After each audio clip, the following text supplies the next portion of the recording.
Sir, ఇందాక మన మాటల మధ్యలో మీరు భాషుడి గురించి, సంస్కృతం గురించి, వీటి గురించి మాట్లాడారు. వేళ తెలుగే ఏమైపోతుందా అని భయపడేటటువంటి రోజులు వచ్చేసాయి. మరి కొద్ది రోజుల్లో అమ్మని అమ్మ అని పిలిచారు, లేదా అమ్మని అమ్మ అని అంటున్నారని సన్మానం చేసే రోజులు కూడా రాబోతున్నాయి. ఇటువంటి నేపథ్యంలో అసలు సంస్కృతం మీద మీకు ఆసక్తి ఎందుకు కలిగింది, ఎప్పుడు కలిగింది? అది యాక్సిడెంట్. అది యాక్సిడెంట్, క్వైట్ యాక్సిడెంట్. మీరు ఈ చెప్తుంటే మొన్న ఈ మధ్యన ఇందులో జోక్ చూశాను ఫోన్లో.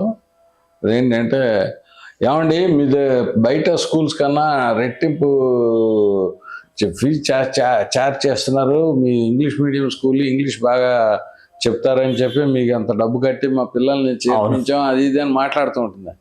ఏం జరిగిందమ్మా ఇంతకీ అని అడుగుతాడు అవతల హెడ్ మాస్టర్. చూసాను. లంపగా కొడితే మా అమ్మాయిని మమ్మీ అని ఏడవకుండా అమ్మ అని ఏడుస్తుంది. అలాగా ఇప్పుడు మన కల్చర్ అలాగ అయిపోయింది. ఇది ఏంటంటే ఒక రోజులో జరిగిందా? ఇది కాదు. ఈ మమ్మీలు ఒక రోజులో తయారవలేదు. ఈ మమ్మీల్ని ఆ పిరమిడ్ల నుంచి తవ్వి బయటికి తీయడానికి చాలా కృషి చేసి మనం సాధించింది. ఇది దీనికి ఒక ఫ్యాషన్. ఈ ఫ్యాషన్ దానికి సాధారణంగా అర్థం ఉండదు. ఇది అంతే. పెద్ద దురుద్దేశం కూడా ఉందని నేను అనుకోను. దీనివల్ల ఒక భాషను చంపడం కానీ, ఒక భాషను పుట్టించడం కానీ అంత తేలిక కాదు. తెలుగు మనకు అందరికీ మాతృభాష. అందరూ ఒకసారి ఎవరో తెనాలి రామకృష్ణుడి కథ ఒకటి ఉంటుంది. తెనాలి రామకృష్ణుడి దగ్గరకు ఒకడు వచ్చి వాడు అన్ని భాషల్లో మాట్లాడేస్తుంటాడు. అదే వాడి మాతృభాష ఏదో చెప్పమంటాడు.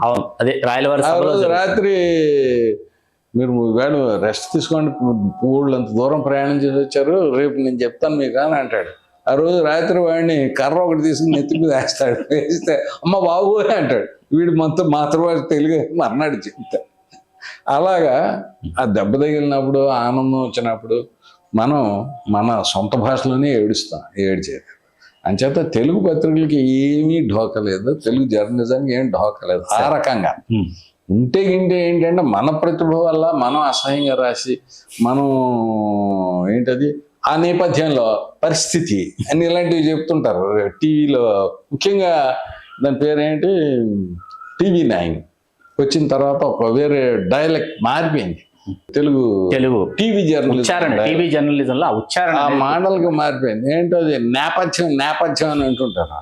అదొకటి. అది పలకడం చాలా కష్టం. అంతకన్నా నేపథ్యం పలకడం తేలిక. నేపథ్యం సరిగ్గా పలకడం అదొకటి. తప్పు పలకడం, కష్టపడి పలకడం ఒకటి. హైదరాబాద్లో ఉక్కపోత పోస్తుంటే కోటేసుకుని చాలా కష్టపడి ఇది చేయడం అన్ని చాలా వికారాలు. అవి కృతకంగా. ఆ వికారాలన్నీ ఎందుకు పోతాయంటే, ఎప్పుడు పోతాయంటే జనం వాటిని కొత్త ఒక వింత అని చూశారు, పాత ఒక రోత అయిన రోజున పోతాయి. ఇవన్నీ నేను సంస్కృతం చదువుకోవడం అనేది కేవలం యాక్సిడెంట్లు. మా సంస్కృతం మాస్టర్ మా ఇంటికి దగ్గరికి వెళ్ళి తీసుకున్నారు. ఆయనకి రోజు పొద్దున్నే ఒక గ్లాసు ఆవు పాలు ఇవ్వమని వాళ్ళ ఆవిడ వచ్చి అడిగింది అనమాట. మా ఆయనకి ఇది అవసరం అని అంటే తీసుకువెళ్ళి డ్యూటీ నాకు వేశారు.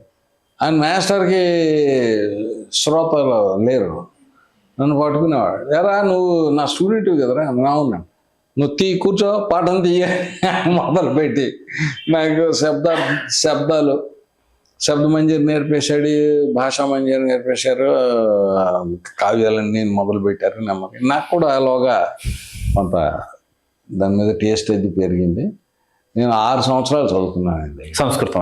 ఆయన పేరు గుర్తుందా మీకు? రామప్పయ్య వారు. గుర్తుండడం ఏంటంటే ప్రతిరోజు గుర్తు చేసుకుంటాను సార్. ఇప్పటికిప్పుడు గురజాడ అప్పారావు గారు ప్రత్యక్షం అయితే ఆయనతో ఏమని సంభాషిస్తారు, ఎలా సంభాషిస్తారు మీరు?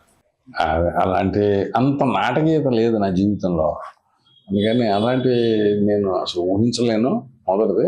తర్వాత నేను గురజాడతో రోజు మాట్లాడతా. అందుకే అడిగాను, రోజు ఆయన పుస్తకాలు నేను చదువుతూనే ఉంటాను. ఆయనతో అదొక ఆయన పుస్తకం చదవడం అంటే ఆయనతో మాట్లాడటమే కనుక కొత్తగా మాట్లాడడానికి ఏం లేదు అసలు. Gurajada is a part of my life. అది అంతే. కొడవటిగంటి కుటుంబరావు, గురజాడ, శ్రీశ్రీ, మా గురువు గజ్జల మల్లారెడ్డి, రాంభట్ల కృష్ణమూర్తి, బోధరాజు రాధాకృష్ణ, మా గురువు గారు ఈయన రామపై వారు, వీళ్ళందరూ మా ఇంట్లో కుటుంబ సభ్యులు లాంటి వాళ్ళు. వీళ్ళలో ఎవరు లేరు, కానీ మా ఇంట్లో సజీవంగా ఉన్నారు. ఉంటారని ఆశిద్దాం. అవి తెలుగు రాజ్యం ప్రేక్షకులకి మందలపర్తి కిషోర్ గారు వారి అంతరంగాన్ని ఈ విధంగా ఈరోజు ఆవిష్కరించారు. వారి అంతరంగ ఆవిష్కారం మిమ్మల్ని ఎంతగానో ఆలోచింపజేసింది, అలరించింది అని ఆశిస్తూ మీ చిల్లగట్టు శ్రీకాంత్ కుమార్. చాలా సంతోషం కిషోర్ గారు. Please do subscribe to Telugu Rajyam channel. Please do subscribe to Telugu Rajyam channel. Please do subscribe to Telugu రాజ్యం ఛానల్. హాయ్ అండి, నేను మీ ఆర్పీని, నెల్లూరు పెద్దారెడ్డి చేపల పులుసు ఓనర్ని. మీరు తెలుగు రాజ్యం అనే ఈ యూట్యూబ్ ఛానల్ సబ్స్క్రైబ్ చేసుకుని మంచి మంచి వీడియోలతో వస్తారు. Thank you so much. Hi people, I'm Sonakshi Verma and you please watch Telugu Rajyam and please subscribe to the channel.